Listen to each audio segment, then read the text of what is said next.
여러분, 우리가 잘 아는 글귀를 여러분들에게 가져왔는데요. 한번 보실까요?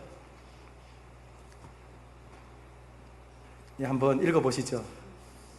필사즉생, 그리고 필생즉사. 죽고자 하면 반드시 살고, 살고자 하면 반드시 죽는다. 누가 한 말일까요? 이순신 장군이 했나요? 명량해전을 앞두고 두려움과 염려 가운데 있는 조선의 수군들의 그 두려움을 용기로 바꾸며 결전의 항전을 다짐하면서 했던 말입니다. 근데 여러분, 이 말은 이순신 장군이 먼저 하지 않았습니다. 원출자가 있어요. 중국의 전국시대에 옥이라고 하는 장수가 했던 말입니다. 우리는 중국의 여러 장수들 중에 손자병법을 지은 손무를 익히도록 알고 있습니다. 잘 모른다 할지라도 이런 말은 들어보셨죠? 적을 알고 나를 알면 절대로 패하는 법이 없다. 이게 손무라는 사람이 했던 말입니다. 근데 여러분, 중국에 아주 손꼽을 만한 장수 중에 반드시 손무가 들어가고 손무와 쌍벽을 이루는 이가 있는데 그가 옥이라는 장수입니다. 이 옥이는 수십만 대군을 거느리고 전쟁터를 누볐던 장수인데, 이 장수는 한 번도 패한 적이 없는 불패의 신화를 가지고 있는 장수입니다. 어떻게 그는 불패의 장수가 되었을까요? 그의 이야기 가운데 이런 이야기가 전해집니다. 뜨거운 여름에 수많은 장수들과 함께 전쟁터에 나갔는데 가장 졸병인 한 병사가 등에 종기가 나서 그것 때문에 꼼짝달싹 할 수 없는 그때에 그것을 본 옥이는 등에 난 종기를 입으로 갖다 대고 그 종기의 근을 뽑아 주었다고 합니다. 그래서 그것을 보았던 많은 군사들이 병영 가운데 흐뭇한 이야기로 소개를 하고 전해졌을 뿐만 아니라 그 이야기를 이 아들이 어머니에게 편지를 썼습니다. 어머니, 내게 이런 일이 있었습니다. 그랬더니 이 편지를 받았던 어머니는 그 편지를 보자 엉엉 울었다고 합니다. 여러분, 왜 울었을까요? 높은 장수가 졸병을 사랑해 주었기 때문일까요? 아닙니다. 그 전에 전쟁터에 나갈 때에 이 아들의 아버지도 이와 비슷한 일이 있었다고 합니다. 발에 난 종기를 이 옥이라는 장수가 또한 입을 갖다 대고 종기의 근을 뽑아 주었던 것으로 인하여서 감격했던 이 아버지는 전쟁터에서 목숨을 걸고 전쟁을 하다가 어떻게 되었을까요? 다시 돌아오지 못했다는 거예요. 그래서 그 어머니는 이렇게 말했답니다. 내 아들이 분명히 이번에도 살아 돌아오지 못하겠다. 여러분, 저와 여러분들의 삶에 이와 같은 리더를 만난다면, 이와 같은 장수를 만난다면 우리는 목숨이 아니라 무엇이라도 내어줄 수 있겠지요. 그러면 저는 오늘 여러분들에게 묻고 싶습니다. 오늘 이 시대에 어떤 공동체든 리더가 필요한데 보스이기를 원하십니까? 리더이기를 원하십니까? 오늘 이 시대는 보스형의 리더를 구합니까? 아니면 함께 공감하며 가장 낮은 곳까지 내려와서 함께 동고동락하는 리더를 원하고 있습니까? 잘 모르시겠죠? 다들 여러분들의 마음에 원하는 리더의 모양이 있을 겁니다. 그림을 하나 준비했는데 한번 보실까요? 보스와 리더는 이렇게 다르다고 합니다. 보스는 무엇입니까? 높은 자리가 보장된 그곳에서 앉아서 함께 목표를 향해서 가는 이들을 향하여서 소리를 지르는 사람. 힘을 내. 어제 밥 먹지 못했어. 왜? 밥 먹은 사람이 그것밖에 힘을 내지 못해. 그러면서 역정을 내고 그 방향을 향하여서 소리를 지른다는 거죠. 같은 곳에 있지 않으니까 소리는 더 커야 하고, 이런 사람들은 사람에게는 특별히 관심이 없습니다. 어떻게 하면 이 조직을 잘 꾸려갈 수 있을까? 그래서 때로는 이 사람에게 적절하게 서로 경쟁을 붙여가면서 자신의 목표를 이루는 유형의 사람을 보스라고 해요. 근데 리더는 그렇지 않답니다. 높은 자리가 있어요. 그런데도 불구하고 그는 그 자리를 포기하고 함께 하는 이들과 같이 하는 거예요. 그리고는 뒤에 따라가는 이가 아니라 맨 앞자리에 서서는 이렇게 말하는 겁니다. 함께 갑시다. 같이 합시다. 그리고는 참여케 하고, 그리고 또한 그 목표를 향하여서 자발적인 마음을 움직이게 하면서 그곳을 향해서 나아가는 이가 리더라는 거예요. 제가 앞에서 말씀드렸던 옥이라는 장수는 어떤 장수입니까? 권세를 가지고 힘을 가지고 아랫사람들을 부리는 이가 아니라 함께 동고동락하면서 그들의 아픔을 알고 그들의 필요를 알고 그들의 눈물을 닦아주는 그런 리더였어요. 그러니 어떻습니까? 목숨을 내어놓을 수 있는 거지요. 그러면 여러분, 오늘 말씀을 듣는 저와 여러분들이 다시 한번 이 질문을 받았으면 좋겠어요. 여러분, 우리는 보스형의 리더입니까? 아니면 공감하며 함께 할 수 있는 리더입니까?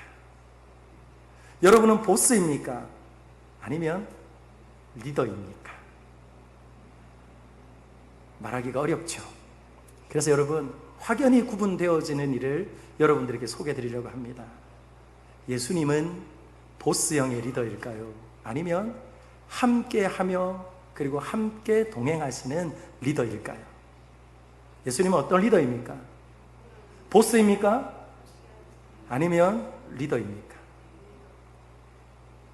일부 시간에는 확연하게 말씀을 하시던데 여러분들은 말씀을 안 하시네요. 예수님은 보스가 아니세요. 리더이십니다.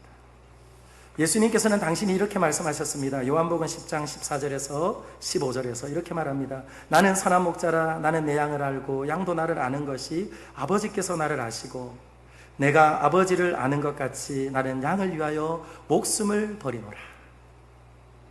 높은 곳에 계시지 않고 낮은 곳으로 오셨고 그리고 당신의 목숨을 버리시니까 우리 주 예수 그리스도인 줄 믿습니다.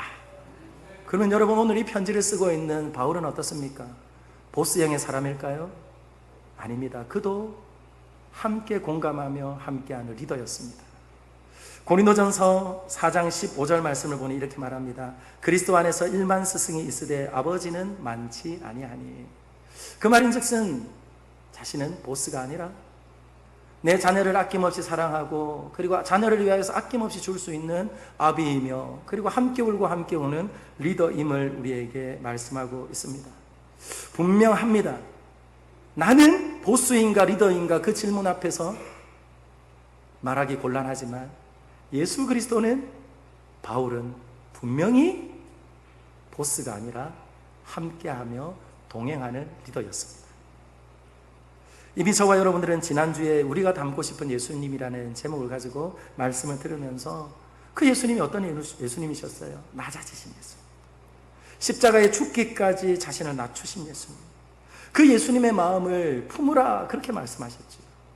그 예수님의 마음이 무엇이라고 말씀을 드렸습니까? 태초부터, 아니 창세전에 영 죽었던 우리를 살리시려고 계획하시고 계획하셨을 뿐만 아니라 그 계획하심을 실천하시기까지 한 번도 다른 생각 없으시고 그리고 철저하게 자신을 죽기까지 내어주셨던 그 예수 그리스도의 구원의 전 과정이 바로 예수님의 마음이고 예수님의 생각과 예수님의 삶이라고 말씀을 드렸습니다. 그러므로 오늘 저와 여러분이 읽었던 이 말씀은 그리스도의 찬가가 끝이 나고 그 그리스도 예수를 통하여서 우리의 삶이 어떠한 것이 옳은지 우리에게 말씀합니다. 그래서 오늘 저와 여러분이 읽었던 말씀은 이렇게 시작을 하지요. 제가 읽어보겠습니다. 그러므로 나의 사랑하는 자들아. 예수 그리스도께서 낮아지시고 그리고 또한 죽기까지 복종하셨음을 우리에게 말씀하시면서 이렇게 말합니다. 그러므로 나의 사랑하는 자들아. 사랑하는 여러분, 예수 그리스도의 사랑받는 주의 자녀입니까? 저와 여러분들은 예수 그리스도의 사랑 안에 있으므로 서로 사랑을 고백할 수 있는 관계입니까? 바울은 오늘 부드러운 목소리로 사랑한다 말합니다. 그리고는 뭐라고 말한다고요? 이렇게 말합니다. 너희가 항상 복종하라. 이렇게 말씀하세요. 뭐라고 말합니까? 내가 너희와 함께 있을 때에도 그리고 지금 내가 너희를 떠나 있을 때에도 너희들은 항상 복종하는 것이 옳다는 거예요. 왜 그럴까요? 예수 그리스도께서 복종하셨는데 죽기까지 복종하신 것이 참이라면 그리고 또한 그 사실을 믿고 네 삶에 변화가 일어났다면 그리고 그 삶을 통하여서 너도 예수님처럼 살기를 원한다면 너는 항상 복종하고 순종하는 것이 옳다, 그렇게 말씀하세요. 오늘 이곳에서 말씀하는 복종, 순종이라는 이 단어는요, 제가 다시 한번 여러분들에게 어려운 말로 표현해 볼게요. 휘파쿠사테라고 합니다. 휘파쿠사테. 이것은 휘파쿠오라는 단어의 합성어인데요, 휘파는 무엇과 함께, 그리고 또 아쿠오는 듣는다는 거예요. 그래서 이 말의 뜻은 무엇이냐 하면 합쳐놓으면 이런 뜻입니다. 잘 듣는다는 말이에요. 잘 듣는다. 그래서 이 휘파쿠오라는 단어의 과거형을 통하여서 너희가 전에도 잘 들었고 지금도 잘 듣기를 원한다는 겁니다. 그러므로 여러분, 순종은 무엇으로부터 시작되어지는 것일까요? 잘 듣는 것으로부터 시작이 되는 거예요. 과거에 잘 들었다면 지금도 잘 들음으로 순종할 수 있다는 것이죠. 그런데 여러분, 왜 우리는 복종하는 것이 어렵고 순종하는 것이 어려울까요? 오늘 이 단어의 뜻을 가지고 우리에게 적용을 하면 금방 드러납니다. 우리는 잘 듣지 않는다는 거예요. 잘 듣지 않아요. 과거에는 잘 들었는지 모르겠지만 지금은 잘 듣지 않는다면 하나님의 음성이, 그리고 또한 하나님의 말씀이 들리지 않는다는 거예요. 왜 그럴까요? 사람은 듣는 것과 보는 것에 영향을 받으면서 산다는 거예요. 저도 그렇게 연약한 인생입니다. 그래서요, 제가 제일 관계 속에서 힘든 게 뭔 줄 아세요? 오늘 말씀을 드릴게요. 오늘 나와 또 상대방이 만났는데 제 3자의 이야기를 하게 되어지는 것이 제가 제일 힘들어요. 제일 힘들어요. 나는 지금 내 앞에 있는 사람과 서로 지금 어떻게 하나님께서 내 삶 가운데 일하고 계시는지, 그리고 나는 지금도 하나님을 어떻게 사랑하는지, 그리고 나는 그렇게 사랑하고 싶은데 내 삶이 왜 그렇게 되어지지 않는지, 그런 말씀 좀 나누고 싶은데 3자의 이야기를 하게 될 때 제가 정말 힘이 들어요. 왜 그런 줄 아세요? 저도 귀가 얇더라고요. 한 번도 경험해보지 않았는데 그 사람의 말을 자꾸 들으면, 그리고 그 사람을 만나면 그 사람이 그렇게 보여요, 그렇게 들려요, 그렇게 느껴져요. 그리고 제가 정말 힘겨워하는 말이 또 있어요. 교회를 향한 말을 들을 때 참 힘이 들어요. 좋은 말이면 좋겠죠. 근데 교회를 향한 어렵고 힘든 말을 들을 때마다 제 마음이 너무 아파요. 듣기가 힘이 들어요. 제가 첫 번째 사역을 할 때에 제가요, 그 교회에서 이제 오라고 이야기를 하셔서 가게 되었습니다. 그 제 앞에 섬겼던 선배 전도사님이 저를 보고 당신 자취방에 좀 오래요. 그리고 같이 잠을 자면서 좀 이야기를 해줄 것이 있다는 거죠. 그래서 만났습니다. 좋은 이야기는 1. 뭐라고요? 좋은 이야기는 1 하더라고요. 그리고는 계속해서 말하는데 제 마음 안에 돌덩어리가 자꾸 올라가는 거예요. 자꾸 올라가는 거예요. 야, 겁이 나더라고요. 그런데 여러분, 제가 가서 살아봤어요. 2년을 살았습니다. 같이 살았어요. 근데 여러분, 그 말은 하나도 제게는 적용이 되지 않더라고요. 할렐루야. 할렐루야. 사랑하는 여러분, 저는요, 지금도 눈을 감으면 그 교회 마당이 보여요. 지금도 눈을 감고 전능하신 하나님 앞에 신앙을 고백할 때면요, 그 교회 뒷자리에 앉아서 전능하사 천지를 만드신 하나님 아버지를 내가 믿사오며 그 신앙의 고백을 하다가 눈물을 흘렸던 그때가 기억나요. 사랑하는 여러분, 우리는 이와 같이 연약한 인생들이에요. 그래서 예수님께서는 우리에게 듣는 것이 복되다 말씀하시고, 그리고 또한 이스라엘 백성들을 향하여서도 신명기 6장 4절과 5절 말씀에 이렇게 말합니다. 이스라엘아 들으라. 이스라엘아 들으라. 사랑하는 여러분, 저는 비단 오늘 저의 설교를 잘 들어달라는 말씀을 드리는 것이 아닙니다. 제 설교는 온전하지 못할 수 있어요. 그러나 하나님의 말씀은 조금도 모자람이 없는 줄 믿습니다. 그러므로 저는 오늘 저와 여러분들이 정말 순종하며 사는 인생들이 되기를 원해요. 오늘 찬송에도 그 사랑 따라가겠다는 말씀이 무슨 말입니까? 순종하며 살기를 원한다는 거예요. 그러면 여러분, 그와 같은 기도와 노래와 말씀을 통해서 우리는 그 앞에 날마다 서는데 어떻게 하면 순종하며 살 수 있겠습니까? 어떻게 하면 순종할 수 있습니까? 어떻게 하는 것이 잘 듣고 순종하는 것일까요? 오늘 성경이 우리에게 말합니다. 저를 한번 따라 할까요? 너희의 구원을 이루라. 아멘. 사랑하는 여러분, 오늘 너희의 구원을 이루라 이렇게 말해요. 이 너희의 구원을 이루라 하는 이 말은 오해하기 쉬운 말씀입니다. 왜요? 예수 그리스도께서 십자가에 죽으시고 부활하신 그 놀라운 복음 외에 다른 것이 있느냐는 거예요. 그래서 사람들은 그것이 모자라기 때문에 내가 뭘 채워야 하나? 그러면서 부지런히 선한 삶을 통해서 모자람을 채워가려고 한다는 거예요. 그러나 그런 말씀이 아닙니다. 오늘 이루라는 이 동사에도요, 분명한 하나님의 뜻이 있어요. 이 동사도 두 가지의 단어가 합성된 겁니다. 무엇을 따라 일하다 하는 것이 합성이 된 거예요. 그러면 무슨 말입니까? 구원을 이루라 하는 이 말씀은 구원하신 그 예수 그리스도의 복음이 참이라면, 그리고 예수 그리스도께서 날 위해 십자가에 죽으시고 그리고 부활하신 것이 참이라면, 그리고 그 주님은 지금도 우리와 함께 사시며 우리를 이끄시고 참된 리더가 되셔서 우리를 도우시고 우리와 함께 한다면 어떻게 말하는 겁니까? 구원받은 자답게 살라는 거예요. 구원을 이루신 예수님처럼 살라고 우리에게 말씀하고 있다는 거예요. 사랑하는 여러분, 저는 오늘 이 시간 믿음으로 권면합니다. 저와 여러분들이 구원받은 자답게, 예수님의 사랑을 입은 자답게 살아가는 저와 여러분들이 되기를 예수님의 이름으로 축원합니다. 십자가와 부활은 완전합니다. 저와 여러분들을 구원하신 그 복음을 마음으로 믿고 입으로 시인할 때에 저와 여러분은 구원함을 얻었어요. 이미 완전한 풀입니다. 이건 저는 이렇게 표현할 수 있을 것 같아요. 이 컵에 물이 가득한 상태라는 거예요. 이미 완전하다는 거예요. 그러면 여러분, 이 물을 가지고 걸을 때 어떻게 걷는 것이 바른 걸음입니까? 뛸까요? 뛸까요? 보세요, 흐르잖아요. 뛰며 걷는 것이 아니에요. 이 놀랍고 크신 구원의 역사를 우리 주님이 베푸셨으니 어떻게 해요? 물이 쏟아지면 안 되는 것처럼 그 앞에 두렵고 떨리는 마음으로 저와 여러분들이 구원 얻은 자답게 살아가자는 거예요.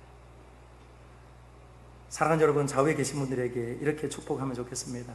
당신은, 따라합니다. 당신은 예수님 짤입니다. 예수님 짤이에요. 예수님 짤이에요. 예수님이 죽으심으로 저와 여러분들과 어떻게 해요? 그 자리를 바꾸셨어요. 저는 영화를 보는 중에 미션 임파서블이라는 영화가 생각이 나더라고요. 영화를 본 것 중에 그것이 생각이 나더라고요. 미션 임파서블에 보면 이 고글을 씁니다. 고글. 안경을 써요. 그러면 안경을 쓰면 보이지 않던 레이저가 보여요. 그러면 그 레이저를 피해갈 수 있다는 거죠. 이 말은 즉슨 무슨 말일까요? 예수 그리스도께서 이루신 구원은 완전한 거예요. 우리가 어떻게 살아가든지 예수님이 하신 일은 완전한 거예요. 그런데 우리는 어떻게 합니까? 우리는 안 보이니 예수님이 이대로 가자라고 말하는데도 불구하고 도저히 믿음이 가지 않아서 또 어떻게 합니까? 고개를 요리 돌리고 저리 돌리고 뒤로 갔다 앞으로 갔다 앉았다 일어났다 뛰었다 걸었다 그러면서 살아가는 거예요. 그렇기 때문에 어떻게 됩니까? 레이저에 부딪히니까 타버리더라고요. 사랑하는 주님, 사랑하는 여러분, 우리 사랑하는 주님께서 이미 이와 같이 크고 놀라운 일을 행하셨으니 저와 여러분들이 예수 그리스도의 말씀에 귀를 기울이고 하나님의 말씀을 읽고 듣고 묵상하면서 주님께 순종하며 어제도 오늘도 내일도 주님과 함께 동행하는 저와 여러분들이 되기를 예수님의 이름으로 축원합니다. 그런데 여러분, 오늘 이렇게 말하는 것을 여러분 짐스럽게 여기지 마세요. 왠 줄 아시죠? 오늘 13절에 이렇게 말씀합니다. 제가 읽어볼게요. 너희 안에서 행하시는 이는 하나님이시니 자기의 기쁘신 뜻을 위하여 너희에게 소원을 두고 행하게 하시나니. 구원도 주님이 시작하셨고 그 주님을 따라갈 수 있는 힘도 누가 주신다는 거예요? 주님이 주시는 줄 믿습니다. 그러니 시작도 하기 전에 겁내지 마시라니까요. 나는 원래 그런 사람 아니야. 원래 그런 사람이 어디 있습니까? 우리 주님이 함께 하시고 또 함께 하시고. 그래서 저는 오늘 저와 여러분들이요, 정말 예수 그리스도께서 우리의 리더가 되시고 우리의 머리가 되시고 그리고 우리를 이끄시는 교회라면 이제 저와 여러분들이 순종함으로 그리고 복종함으로 나타나야 될 증거들이 있어요. 그래서 예수님이 이끄시는 교회는요, 반드시 나타나는 증거가 있습니다. 저를 한번 따라 할까요? 밝은 빛을 비추는 교회입니다. 그렇습니다. 예수님이 이끌어 가시는 교회는 반드시 밝은 빛이 비추어집니다. 15절과 16절 제가 읽습니다. 이는 너희가 흠이 없고 순전하여 어그러지고 거스르는 세대 가운데서 하나님의 흠없는 자녀로 세상에서 그들 가운데 빛들로 나타나며 생명의 말씀을 밝혀 나의 다름질이 헛되지 아니하고 수고도 헛되지 아니하므로 그리스도의 날에 내가 자랑할 것이 있게 하려 함이라. 아멘. 여러분 볼펜 있으면 줄 그으세요. 빛들로 나타나며, 거기 줄을 그어 놓으세요. 빛들로 나타나며. 그리고 또 여러분에게 볼펜이 있으면 그리스도의 날에 내가 자랑할 것이 있게 하려 함이라, 거기에 줄을 그어 놓으세요. 오늘 이 말씀이 무슨 말씀인지 이해가 되시나요? 빛들로 나타난대요. 이것을 좀 다른 번역에는 이렇게 말하고 있습니다. 제가 한번 읽어볼게요. 이 세상에서 별과 같이 빛날 것입니다. 할렐루야. 흠있고 그리고 또한 혼탁하고 깜깜한 그 세상 가운데서 저와 여러분들 안에 역사하시는 예수 그리스도께서 세상을 비추는 빛이 드러나게 하실 거예요.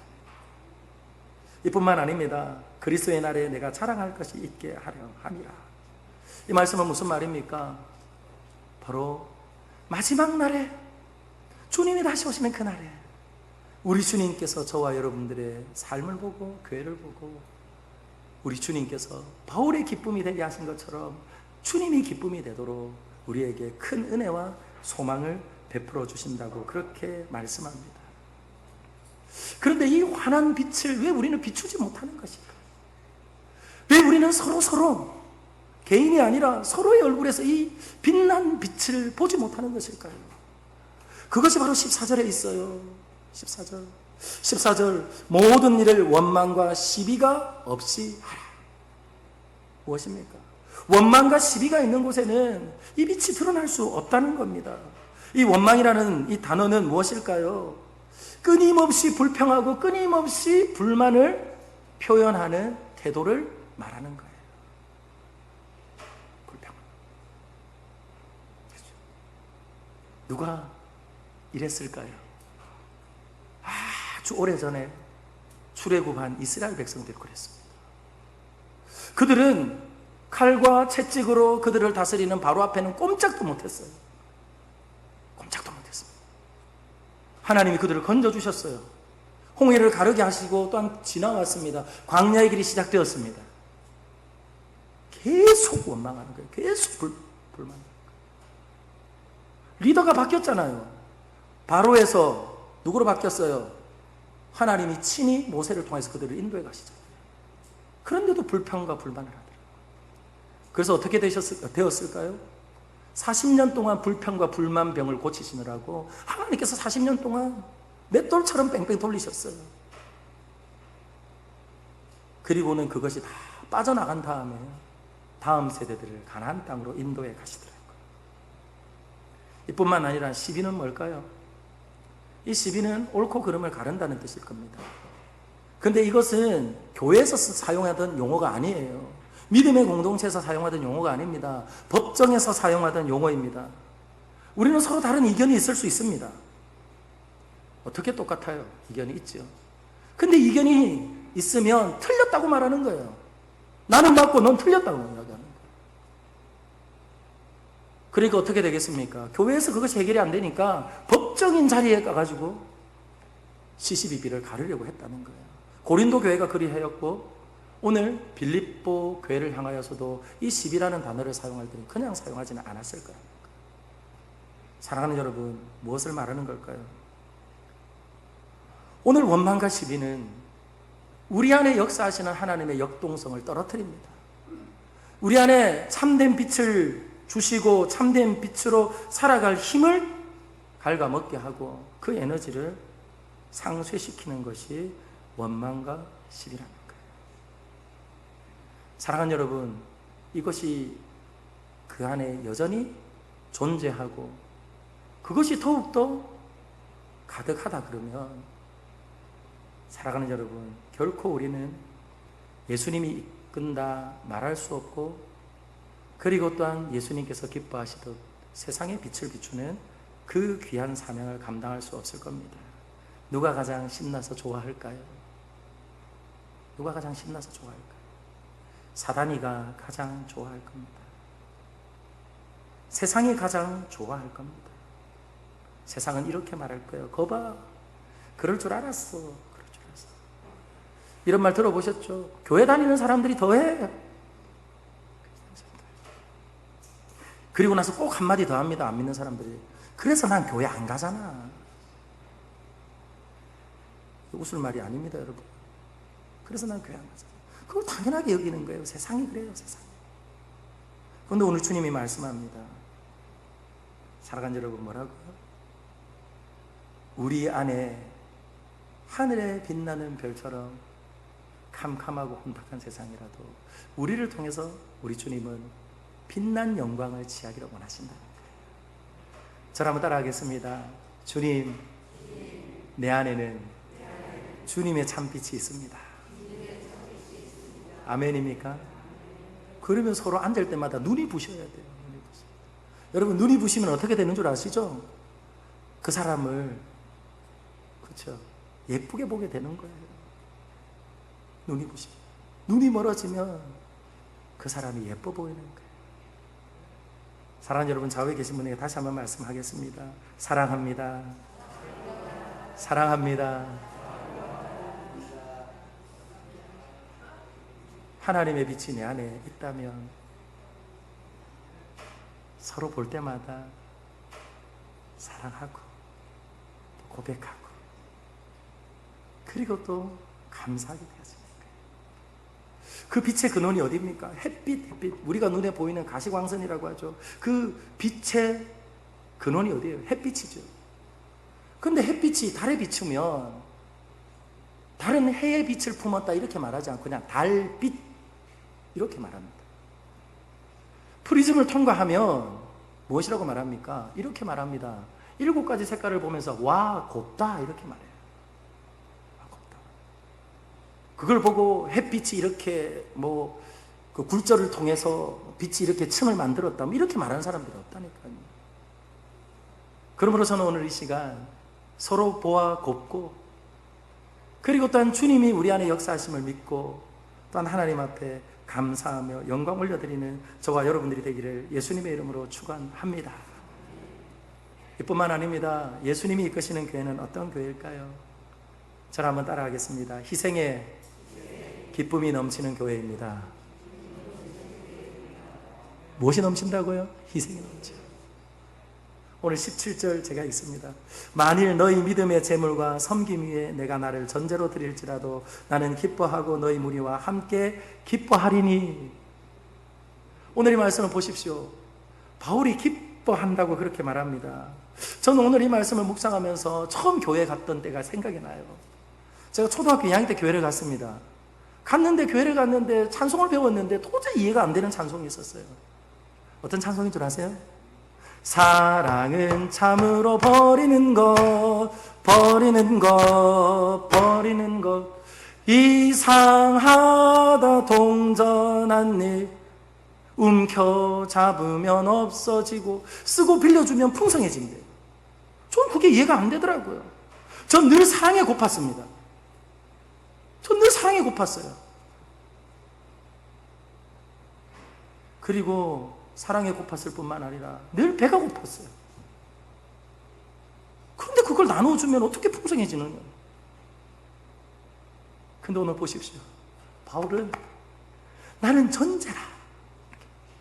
전제는요, 하나님 앞에 부어드려지는 제사를 말합니다. 땅에 붓든지 재물에 포도주를 붓는 그 제사를 전제라고 합니다. 바울은 디모데후서 4장 6절에서 내가 이미 전제와 같이 벌써 부음받았다. 자신의 순교를 앞에 두고 그와 같이 말합니다. 그러면 오늘 이 말씀은 바울이 죽음을 앞두고 있다는 말일까? 그렇지는 않아요. 왜냐하면 빌립보서 1장 24절과 25절 말씀을 보면 그는 너무너무 고통스럽기 때문에 지금 육체를 벗고 하나님께로 가서 주님과 함께 살면 좋지만 이것이 내게는 유익하지만 너에게는 유익하지 않다. 나는 그래서 너희들과 함께 할 것이다. 그렇게 말하면서 다시 만날 것을 말하였어요. 그럼 이건 죽음을 앞두고 고백하는 것이 아닙니다. 그러나 죽음과 같은 무엇이 있다는 겁니까? 헌신이 있다는 거예요. 내가 다 부음받아지고 내가 다 쏟아져도 뭘 하는 겁니까? 나는 없어져도 기쁘다는 거예요. 나는 없어져도 기쁘다는 거예요. 그 기쁨을 보면서 누가 기뻐한다는 겁니까? 옆에 있는 사람이, 앞에 있는 사람, 우리 모두가 함께 기뻐할 수 있다는 거예요. 믿으시면 아멘. 그래서 희생이 있는 그곳, 헌신이 있는 그곳, 그곳이 예수님이 이끄시는 교회라는 거예요. 사랑하는 여러분, 저는 우리 성동제일교회에서 이것을 보았습니다. 이것을 보았어요. 저는 청빙의 가정 중에 아무것도 묻지 않았어요. 이 교회에 대해서 알아본 적 없습니다. 왜요? 어디든지 알아보면 좋은 말 하는 교회는 없어요. 안 알아봤어요. 그리고 왔습니다. 여기 계신 분들 중에 저 아는 사람 아무도 없습니다. 저 먼저 아신 분 손 들어보세요. 아무도 없어요. 아무도 없어요. 그리고 왔어요. 그리고 나서 저는 1년쯤 지나면서 계속해서 소망을 봐요. 그 소망의 절정이 이번 여름 사역이었습니다. 사랑하는 여러분, 하나님께서 우리 성동제일교회에 소망을 베푸시고 소망을 주셨습니다. 우리 다 같이 하나님 앞에 영광과 감사의 박수를 한번 할까요? 영유치부 예배, 영유치부 성경학교, 유초등부 성경학교, 그리고 그 절정은 중고등부 수련회에 있었습니다. 중고등부 수련회 원 멤버는 4명, 예비중학교 2명, 초등학생들 또 5명, 그 외에 섬김이 몇 명이죠? 이렇게 되니까 11명. 여러분, 학생이 많습니까? 섬김이들이 많습니까? 이렇게 비효율적인 일을 누가 할 수 있습니까? 교회가 할 수 있는 거예요. 그런데 여러분, 저는요, 그곳에서 왜 소망을 보았느냐? 이튿날 속리산을 올라가는 시간이 있었어요. 그 전날 회의를 했습니다. 왜냐? 그 속리산 올라가는 것이 쉽지 않으니까. 그래서 족적 근막염을 가지고 있는 교사를 좀 빼려고 했어요. 그리고 관절염이 있는 교사를 올라가지 않도록 저희들이 권면했습니다. 근데 그분이 올라가겠다 그래요. 그래서 저는 처음에 남자의 핵존심인 줄 알았습니다. 아유, 또 자존심은 있어서. 이렇게 생각했어요. 그런데 갔다 와서 그가 이렇게 말하는 거예요. 내가 교사라는 겁니다. 내가 교사인데 내가 족적 근막염이 있다고, 관절염이 있다고 아이들은 올려보내고 내가 안 가면 못하는 거예요. 근데 여러분, 그가 완주를 했을까요? 완주를 못했을까요? 완주했습니다. 아이들보다 40분 늦게. 저는 그것을 보면서 소망을 봤어요. 그리고 4명의 아이들이라도 하나님, 이 아이들이 주님 만나면 놀라운 일을 행할 겁니다. 그리고는 교회가 함께 기도하고 또 함께 힘을 모으는 것을 보면서 제 안에 소망이 있어요. 사랑하는 여러분, 예수님이 이끄는 교회는 효율과 경제성이 먼저 지배하는 것이 아니라 무엇입니까? 아낌없이 쏟아져도 그들이 자라는 것을 보며 기쁘고 또 그들의 자람을 보며 우리가 함께 기뻐할 수 있는 곳이 그와 같은 아름다운 교회임을 믿습니다. 그러면 여러분, 우리 성동제일교회는 어떤 교회입니까? 예수님이 이끄시는 교회. 예수님이 이끄시는. 다시 고백합니다. 저는 어떤 일도 겁나지 않아요. 딱 겁나는 것 하나. 예수님이 저를 놓으시면 겁납니다. 그러므로서 오늘 이 시간 말씀을 맺으면서 정말 성동제일교회가 예수님이 이끄시는 교회가 되기를 원한다면 더 이상 원망과 시비에 발목 잡혀 앞으로 나아가지 못하는 교회가 되지 말고, 그 모든 것들은 잘못한 분들이 있으면 고백하세요. 그리고 미안한 것이 있으면 주님 앞에 용서를 구하세요. 그리고 화해의 손을 내미세요. 그리고 저와 여러분들에게 참으로 원하시고 기뻐하시는 하나님의 뜻을 이루어가는 것을 가장 우리의 삶의 첫 번째로 두고, 예수님이 이끄시고 우리는 주님께 항상 순종함으로 우리 안에 계시는 밝은 빛 대신 예수 그리스도께서 서로를 비추게 하시고, 그리고 또한 세상을 비추게 하시며, 그리고 또한 서로의 섬김과 나눔을 통하여서 항상 기쁨이 마르지 않는, 나의 기쁨이 너의 기쁨이 되고 너의 기쁨이 나의 기쁨이 되고 우리의 기쁨이 되고, 그리함으로 기쁨이 사라지지 않는 넘치는 주님의 복된 교회가 저와 여러분들의 교회가 되기를, 성동제일교회 모든 권속들이 되기를 예수님의 이름으로 축원합니다. 기도하겠습니다.